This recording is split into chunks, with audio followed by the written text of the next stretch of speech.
The CSB, the Christian Standard Bible. I just bought this copy a couple months ago, and I found one that I thought was comparable to some of the ones produced by Crossway in the ESV translation. So I really like the feel. I like the single column layout. The CSB is the successor to the Holman Christian Standard Bible, which is a relatively new translation. And if you Google translations and see where it lines up on the spectrum in terms of being more literal and more thought for thought or dynamic, it often will fall somewhere in between the NASB and the NIV. But they aim for what they call optimal equivalence, which personally I think that's just a fancy way of trying to say we tried to make a really accurate translation that's really easy to read. So sometimes it will actually feel a little more literal or word for word than some of the other translations. Other times it's more fluid, and they try to make those decisions depending on the context. But so far, I've been really impressed, and I'm definitely going to continue reading out this, at least for the next year, but hopefully many years beyond as well. The NIV, the New International Version. I have occasionally told people that I think the NIV is the best English translation that has ever been available. And I stand by that. It's probably a bit of an overstatement, but because it depends a lot on your personal preference, it depends from passage to passage and book to book in terms of how well the translations are done. But like the other translations I've mentioned, the NIV has an incredible team of Bible scholars behind the translation that have put decades of study and experience into their translation. And that's true of the ESV, the NASB, the CSB, the NRSV. But I just really think the team at the NIV is really top-notch, and they take a really cutting-edge approach to linguistics and translation theory. So it's a very readable translation, and it's a very reliable translation. Usually it's thought to be more on the thought for thought or dynamic equivalence end of the spectrum, but I have read many passages right alongside the Greek and the Hebrew, and it's very consistent, very reliable. So I'm a big fan of the NIV. I bought this after I graduated from seminary and continued to use it for a couple years as I was preaching in my local church. I was always preaching out of the NIV because that's what they were using.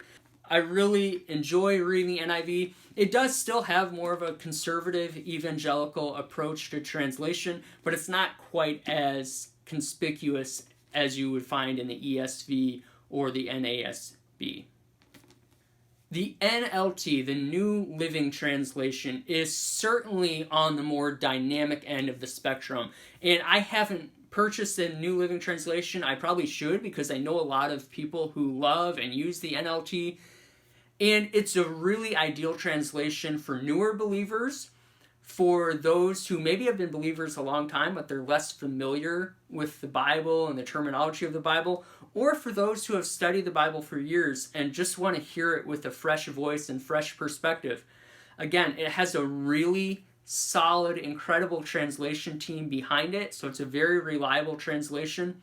Because it's on the more dynamic or more thought-for-thought end of the translation spectrum, they have made more interpretive choices to help the reader understand how they think the passage should be understood.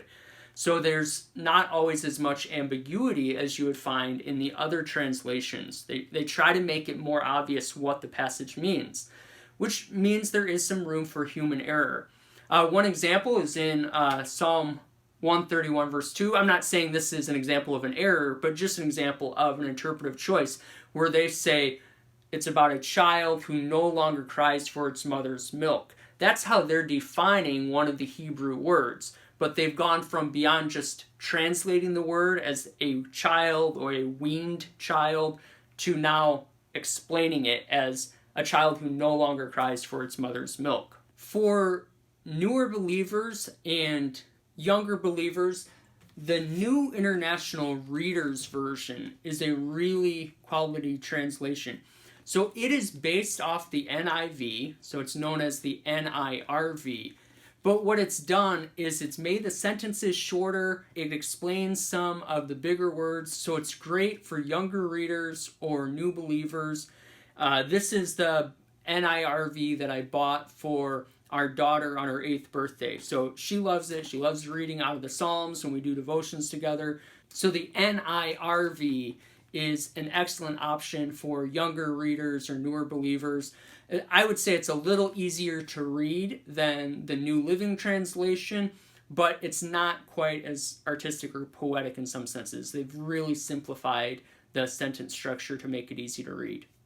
Of course, I can't do a video on Bible translations without talking about the Message. And the Message sometimes gets a bad rap, especially from those who really like the formal, literal translations.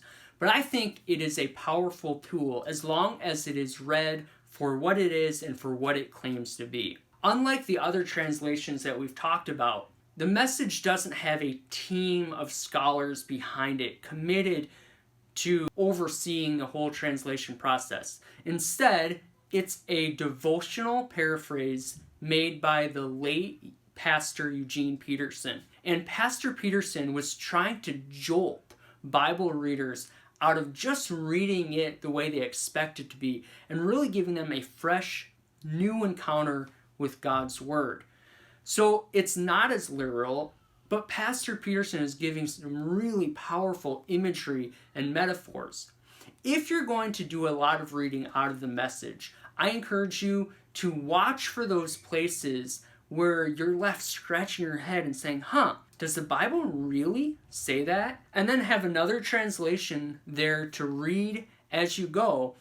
And I think you'll be surprised how often Pastor Peterson has brought something to your attention that was always there in the text in the first place, but you just missed it until now. In conclusion, I want to encourage you that the English translations available to you are reliable, they're really quality, and it's really easy now with the internet to check a variety of translations to see how they compare and how they contrast as you decide what translation that you are going to rely on.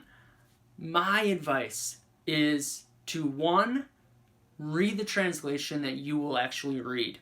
Read the translation that you have. Whatever you actually read, that's the translation you should be reading, with very, very few exceptions that I won't get into in this video.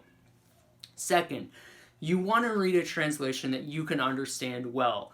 There are tools to help us understand the confusing parts of the Bible and the difficult parts of the Bible, but most of the Bible should be really easy to follow and understand in the translation that you're using. 3rd, it's best to use a translation that makes it really clear who the translators were. And for all of the translations that we've talked about today, you can go on their website and see the whole list of their translation committee. And that's really important. You want to know that your translation comes from top-notch scholars who really know and love God's Word. 4th, read the translation that you will actually read. It doesn't matter how many of these videos I make, it doesn't matter how many books you read about reading the Bible. The only way you're going to become a better Bible reader is if you're actually reading the Bible. Thank you so much for watching. Let me know if you have questions or comments. I would be happy to address them, and I will continue to make more videos to help us become better Bible readers. Thank you so much.